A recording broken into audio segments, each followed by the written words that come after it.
21শে জুলাইয়ের কথাই 21শে জুলাই খুব শর্টলি করে বলবো। 1992 সাল মমতা বন্দ্যোপাধ্যায় ডাক দিয়েছিলেন, তখন তিনি যুব কংগ্রেসের সভাপতি। তিনি ডাক দিয়েছিলেন সচিত্র পরিচয় পত্র দিয়ে ভোট করতে হবে।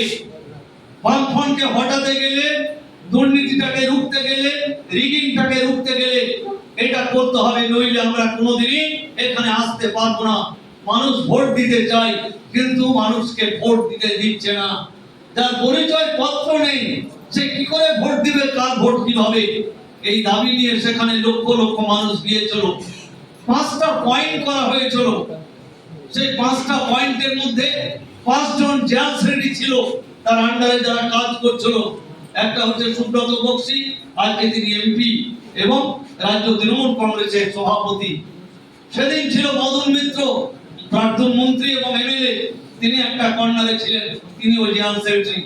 পরেশ পাল, তিনি একজন বিধায়ক, তৃণমূলে আসার পর থেকে 3 জন। 4 জন হচ্ছে মান্নান হোসেন, মুর্শিদাবাদ থেকে তিনি এমএলএ হয়েছিলেন, এমএলএ পরে এমপি হয়েছিলেন। এমপি হওয়ার পরেও তিনি ছিলেন 4 জন। 5 জন। পঞ্চম ব্যক্তি হচ্ছে সেই আপনাদের চোখের নয়নের মণি করে যাকে দেখেছেন, বোলপুর লোকসভা কেন্দ্রে যাকে বিপুল ভোটে জয়লাভ করালেন। আমিও সেই সভায় সাধারণ সম্পাদক, ওই মমতা বন্দ্যোপাধ্যায়ের যে টিম, সেই টিমের একজন সাধারণ সম্পাদক হিসাবে আমিও একটা কর্নার, আমি একটা মিটিং করছিলাম। সেই মিটিং এ আমার সঙ্গে ছিলেন বীরভূম জেলা তৃণমূল কংগ্রেসের তখন সভাপতি ছিলেন ডাক্তার সুশোভন ব্যানার্জি, আর আমি ছিলাম রাজ্যের সাধারণ সম্পাদক। আমরা ছিলাম স্ট্যান্ড রোডে। হাওড়া থেকে যত গাড়ি আসছে, লোক আসছে, জোন আসছে গঙ্গার ধারে, সেখানে মঞ্চ পরিবেশনায় ছিলাম দায়িত্বে।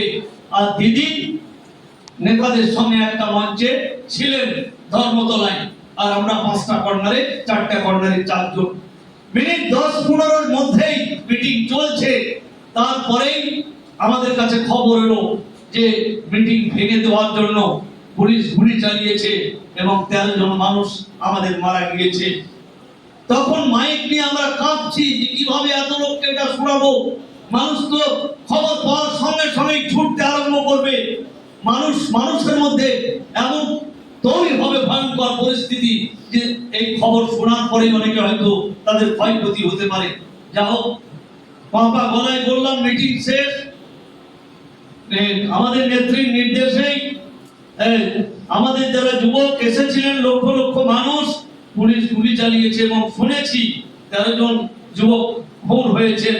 তাই আমরা মিটিং এখানে শেষ করলাম। আপনারা ভয় করবেন না, ধীরে ধীরে ধীরে যে যেখান থেকে এসেছেন আপনারা আস্তে আস্তে চলে যান, আমরা মিটিং শেষ করলাম।